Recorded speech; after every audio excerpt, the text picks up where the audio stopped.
Hey, welcome everybody. This is John Paul Dutch Speed Selling. This is Raging Verbalist number 315. For those who are keeping track, why wouldn't you be keeping track?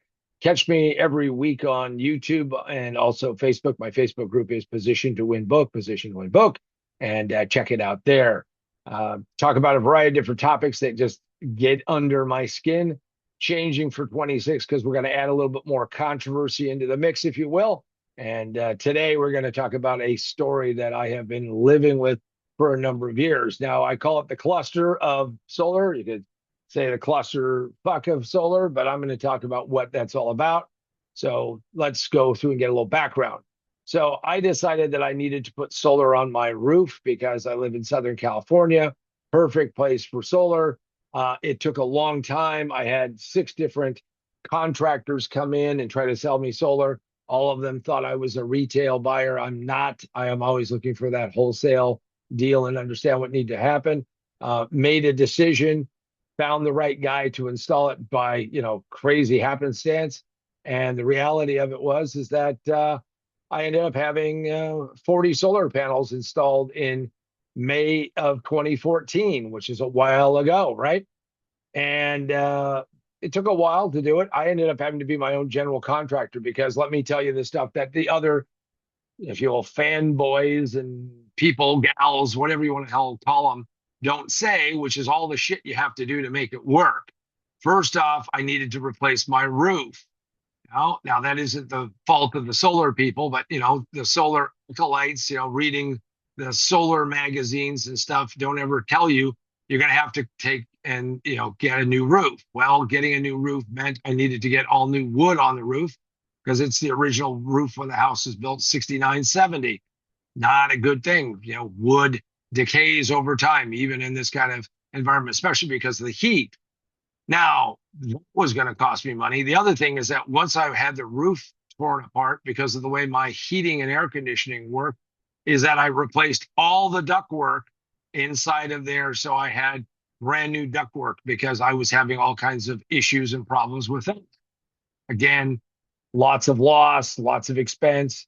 Hey, when we're there, instead of having 1970 level, insulation, which was, essentially a space blanket of some kind. I mean, it wasn't much at all. Got a bunch of insulation. Also, the house had some dark spots in it. Dark meaning that house wasn't designed for the kind of light that we want to get. So I put in 4 solar tubes. I like the company Solar Tube. They don't send me any money, but gotta say, great upgrade to lifestyle. So I put in 4 of those babies. And then I went through and installed 40 solar panels, which was a really big challenge, a bitch to do because I figured it out.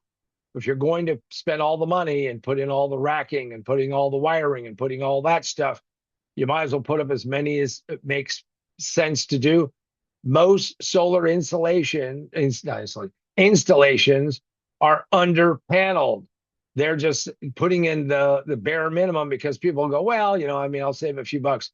Hey, once you got them up on the roof, and you gotta get thinking, how many more could I add for just an incremental cost? And that makes a lot of difference. So I have 40 panels. Now they got it all done, they got it all ready, and then we had to wait for the city that I live in to say, thumbs up. Yeah, let's turn on the system and get you going. Now, understand, I'm an economic buyer. It's an economic decision. So every day that we're not getting the full benefit of the solar system is costing me money and changing my ROI. Say most people are just, hey, I got it up there. Oh, look at that. I'm saving money.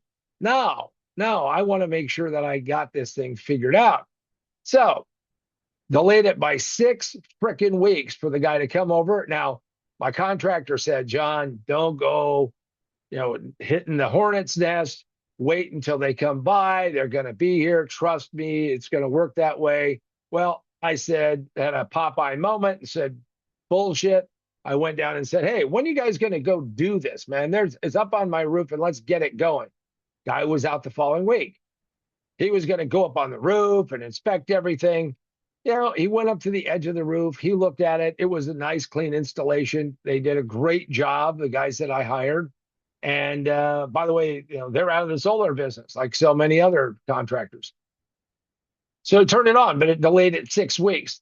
That messes up how quickly you're going to get your money back because I got to tell you, first off, I don't believe in the leasing panels. I mean, I know people will say that they'll lease panels and everything. I didn't do it. Yes, I got tax benefits from the feds in the state because when I did it, missed the really high beneficial money back or money available because it took me 3 years to fricking figure out how to put the system together. It's just astonishing how simple the system can be viewed, but how complicated and just cluster, cluster, that's the word.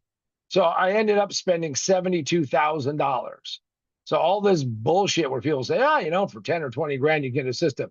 No, no. I mean, I guess perfect situation, but you got to add a bunch of stuff. So that's the background, but I own the system. Now, what was the motivation? Well, the motivation was the fact that first off, we'll get to that. But before we do that, let's talk about the power grid that I live on. I live on Southern California Edison, and there's lots of disruption that happens. And I used to tell people that it's like living in Argentina because the power went out so much. There's a thing called nines, like the number nine, right? Number nine, see, number nine. So how many nines tells you the uptime of something? Well, 9% sucks, 99% is good, but you don't even want to be down for that. The old Bell system, phone system that everybody hated and said, well, let's get rid of this. They were up to like 5 nines, insane. You pick it up, you get a dial tone. So anyway, lots of disruption, and it's a fragile system. And they also shut it down. When the fires hit a year ago, just about a year ago, I was down for 58 hours plus, and that sucked. I mean, I was literally going to a Starbucks because I knew where the power plug was. Now I wasn't plugging in just my laptop because I had a little portable battery. So you come up with all these damn coping strategies. So power grid sucks. So what are the pros? Well, the pros are that I generate more electricity than I use. In fact, it speaks to the fact that I probably should look at buying a used EV at somebody else taking the whopping depreciation and plugging in. But that in itself is kind of a challenge because, of course, then I have to go spend a lot more dough to get a real power connector instead of plug it into the wall. But let's leave that out for a second. So I sell the surplus, and it used to be better. It's not great. It was never great, but I used to sell the surplus for a certain amount of money and get a check at the end of the year. Now the checks are a lot punier because, well, they decided to pay me less to do that. That kind of sucks. It locked in my pricing. Right now, I looked at my latest Edison bill, which shows me where I'm at, right? Because this is January that I'm doing this in. And of course, the last one was for December. And, yes, I was taking some power off the grid because, of course, don't have enough of that sunlight. The ball is further south. Is that, I don't want to get technical on y'all, but, it's 29 cents a kilowatt hour. So all this bullshit that people tell you about how I'm going to get an electric car and save a shitload of money, it's 29 cents a kilowatt for baseline. Baseline goes away pretty damn fast. And, but it's 41 cents if you go over baseline. 41 cents a kilowatt hour. So, let's see if a kilowatt hour gives you 3 miles on a Tesla. So now you can start figuring out how much it costs. Now, is it going to be better than gasoline? Yes, especially if you live in bullshit California, but there you go. So those are the pros. The biggest pro is, of course, and I only got this because of having a business interest in an appraisal company, but it actually increased the value of my property. So when I went out and got financing last year, I guess it was the year before, whatever it was, I had to go and really work hard, but I showed that there's value in putting this up. Now, what are the cons? Well, since it's a system that was designed in 2014 or implemented in 2014, it's called grid tied, like you're tied to the grid. And that means when the grid is down, because the grid is actually my battery, if you will, my backup. When the grid is down, my system is down. So power out, no power in the house. That also fucks up my ROI because my ROI is based upon I need to use that electricity. I need to do that. Now, you could argue that I'm not using the electricity, but I'm not also getting the electricity from the grid. Still screws it up. I mean, it's bullshit, but it screws it up. So that's a serious factor that comes into being. Also, you have to clean the panels, so you have to hire somebody. I found them by stupid dumb luck, and the guy comes over and cleans them every couple of years. Seems to work fine. The final problem is that, well, the technology doesn't necessarily age well. Now, I haven't had any, knock on wood, salt over my shoulder, haven't had any massive failures, none of those issues. But I did have what was called a gateway problem. A gateway is like a router, and I needed to buy a new one because the original one, quit, died, gave up the ghost, all of those things. So I ended up having to buy a new one.